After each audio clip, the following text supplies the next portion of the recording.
Após o término do Grenal 445, reações de alguns atletas colorados chamaram a atenção de dirigentes gremistas.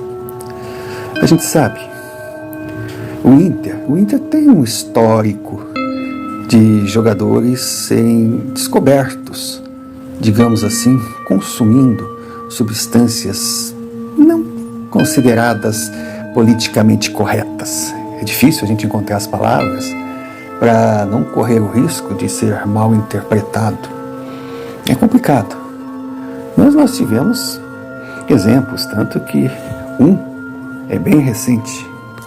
Não é segredo para ninguém o caso envolvendo Rodrigo Moledo.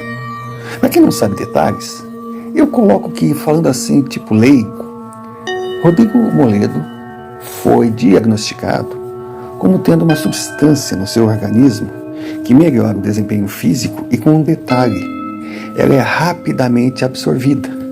Então, se for consumida dias antes da partida, ela dificilmente será detectada no antidoping. Infelizmente, Moledo não deu sorte.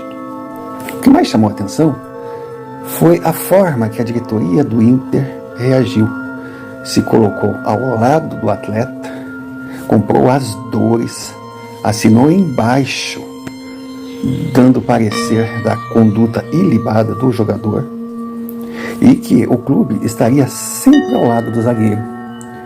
Mas o engraçado é que quando a contraprova chegou e confirmou a substância, o Internacional simplesmente mandou o Rodrigo seguir o seu caminho, agradeceu pelos serviços prestados e lavou as mãos. O mais impressionante é que no passado, quando acontecia um caso desses, o clube também era envolvido.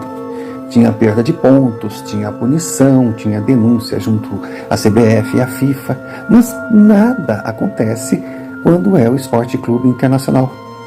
Parece que pode acontecer o que acontecer nos vestiários, que o clube não tem responsabilidade nenhuma e não responde por nada.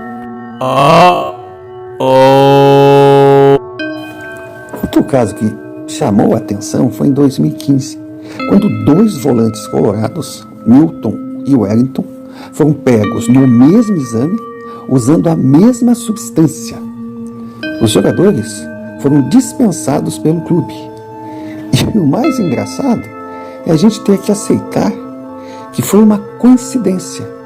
Os dois, de forma aleatória, resolveram consumir na mesma partida substância proibida, com o total desconhecimento dos responsáveis pela preparação física e departamento médico do clube. É muito interessante. Sem dúvida, páginas mal explicadas na história colorada. Páginas nebulosas essas que torcida, diretoria e todos ligados ao clube preferem considerar viradas, mortas e enterradas. E lógico que os adversários não ficam batendo na tecla, pois não há nada a ver. O Inter é grande demais para as pessoas estarem sempre lembrando o que deve ser esquecido. A gente prefere colocar na gaveta do arquivo de erros, equívocos de diretorias, mas algo passageiro, que não pode, de maneira nenhuma, manchar o clube como um todo. Só que, de repente, vem o Grenal 445 e, do nada, situações lembram situações e o passado emerge como num passe de mágica. Agora vem essa estranheza no antes, no durante e no depois do Grenal 445. Se for verdade, o Grêmio estará no seu direito de exigir um antidoping mais rigoroso dias antes do Grenal 446. É até bom para a imagem do futebol gaúcho dissipar totalmente essas dúvidas, mas lógico, ninguém está acusando nada, apenas colocando uma possibilidade que está longe de ser absurda e se esforçar para que tudo seja esclarecido. Acredito que seja algo bom, principalmente para o Internacional, para que não pairem mais dúvidas com relação ao tipo de treinamento que é colocado em prática no clube. Vamos torcer que tudo não passe de boatos, de intrigas que antecedem um Grenal decisivo e que no final essa questão seja esclarecida para o bem do esporte e do futebol gaúcho. Mas afinal, de onde surgiu essa possibilidade? Terminada a partida, os arredores da arena tiveram uma reação diferente. Normalmente os torcedores saem em direção às suas residências. Muitos moram até no interior, têm longas viagens pela frente. Mas, nesse caso, os bares, as pastelarias, os restaurantes ao redor ficaram lotados. E o comentário girava em torno de algo estranho. Quem assistiu à partida, não conseguia entender. Os jogadores do Internacional se multiplicaram. Parecia que tinha 3 colorados para cada gremista. E que o atleta tricolor estava parado em campo. Sabe aquela história de profissionais contra time de churrasco? A diferença física era gigantesca. Só que o Grêmio estava bem preparado. Ou seja, o tricolor, seus atletas, jogavam num ritmo aceitável e considerado normal para o início de temporada. Só que os colorados voavam, como se estivessem treinando há muito mais tempo. Sem dúvida, para muitos, a reação, a diferença era grande demais para ficar nos parâmetros normais. E se ouvia que pessoas estavam levando a sério esse detalhe não tão insignificante.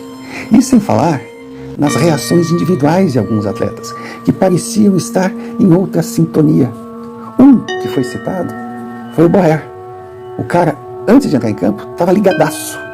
Era algo estranho. Ele caminhava agitado entre os reservas, ele sentava, ele levantava, ele ficava de costas para o campo, salientando também aquela atitude que normalmente Borré não teria, de se jogar no campo, fazer uma cena como se tivesse sido atingido por uma bala de canhão. E depois foi-se saber que era uma garrafa d'água. Futuramente disseram que tinha pedra dentro da garrafa. Só que essa arma do crime apareceu bem depois do ocorrido. Ou seja, detalhes que, se analisados de forma isoladas, podem passar desapercebidos. Mas no conjunto da obra, fez nascer uma dúvida. E presentes estavam pessoas que afirmavam que levariam essa dúvida até a direção gremista. Se aconteceu ou não, impossível de afirmar.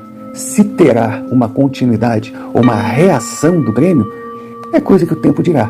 Mas que ficou muito esquisito, isso ficou. E lógico, alguém pode dizer, é papo de mal perdedor. Não, todo mundo reconheceu que o Inter foi muito melhor e mereceu o resultado. O problema não estava no futebol não apresentado pelo Grêmio, mas a intensidade acima dos padrões considerados aceitáveis colocada em campo pelos atletas colorados. Outro assunto muito discutido, por exemplo, Alan Patrick e Pavon. Os dois estavam afastados por lesões. Os dois retornaram. Poxa, a gente percebia que Pavon estava totalmente fora de ritmo.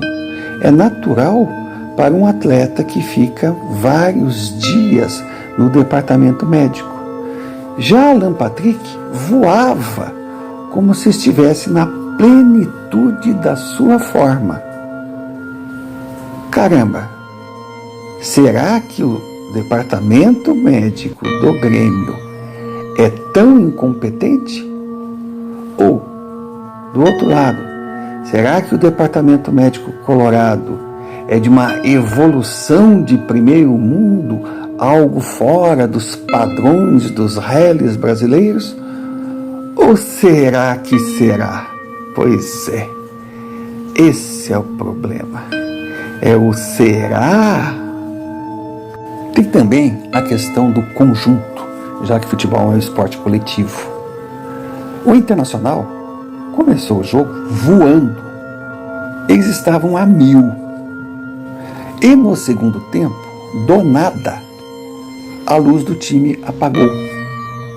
E segundo se ouvia ali entre os torcedores, claro, a torcida tem de tudo. Tem de aqueles que tudo sabem, tem aqueles metidos a saber, tem os palpiteiros, tem os Maria vai com as outras, mas também ali existem pessoas com um grau de conhecimento. Na mesma arquibancada pode tranquilamente sentar um analfabeto desempregado ao lado de um grande cirurgião. É a democracia do futebol.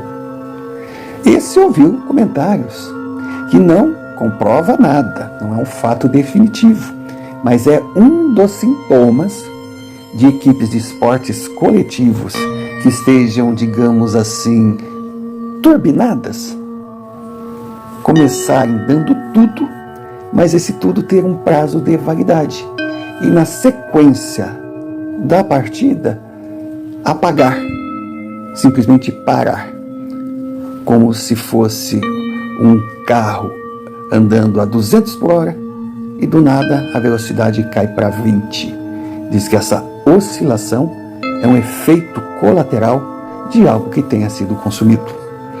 O que vou dizer eu, reles mortal, que nada sei a respeito? Bom, eu confesso que no caminho de casa fiquei pensando se levaria ou não tudo aquilo que eu escutei, todas aquelas ponderações, e tornaria público. Cara, é complicado.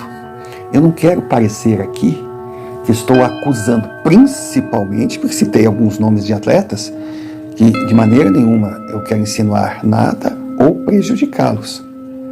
Mas é um assunto tão delicado que no final eu pensei, eu acho que vale a pena sim divulgar.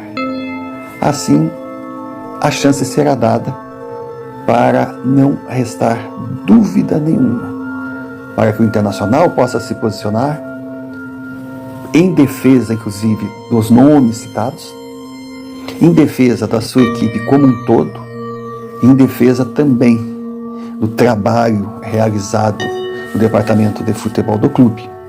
E também para que o Grêmio possa dar o seu parecer à Federação Gaúcha de Futebol, quem sabe até, para não deixar nenhuma dúvida, colocar um exame antidoping rigoroso e antecipado para as duas equipes, com certeza para as duas equipes, para que quando chegar o apito final do jogo decisivo, seja qual for o resultado, não paire nenhuma dúvida que a volta olímpica foi dada por quem realmente mereceu e jogou dentro das regras do jogo.